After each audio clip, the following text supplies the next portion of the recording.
అందరికీ హాయ్ అండి. మేము నిన్న అమ్మవారి కాడికి పోయింటిమి. కడప దగ్గర అంకాలమ్మ కాడికి పూజ చేసుకున్నాను. మార్నింగ్ పొద్దున్నే పూజ చేసుకొని అక్కడనే బోనం చేసుకోవాలని పోయినాను. ప్రయాణం అయితే చేసినాను. పోయేటప్పుడు వర్షం అయితే లైట్గా పడుతూనే ఉండిందండి. వాన పడుతుంటే పక్కన చుట్టుపక్కల పైర్లు అయితే పచ్చగా బాగా అందంగా ఉన్నాయండి. ఈ గుడి అయితే మేము చిన్నప్పటి నుంచి మా అమ్మోళ్ళు ఊరు కడపే కాబట్టి అక్కడ దుంపల కట్టని అమ్మవారి కాడికి పోతున్నాము. మా నాన్న తీసుకొని పోతుండే, సైకిల్లో తీసుకుపోతుండే అండి మా నాన్న.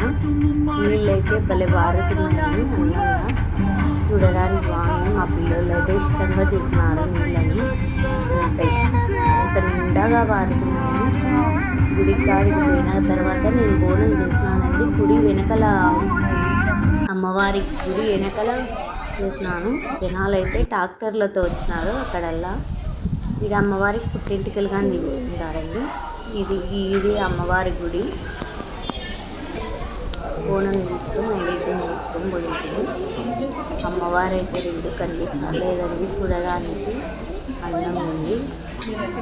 మా వీడియో నచ్చితే లైక్ చేయండి, షేర్ చేయండి, కామెంట్ చేయండి, సబ్స్క్రైబ్ చేసుకోండి. బాయ్ అండి.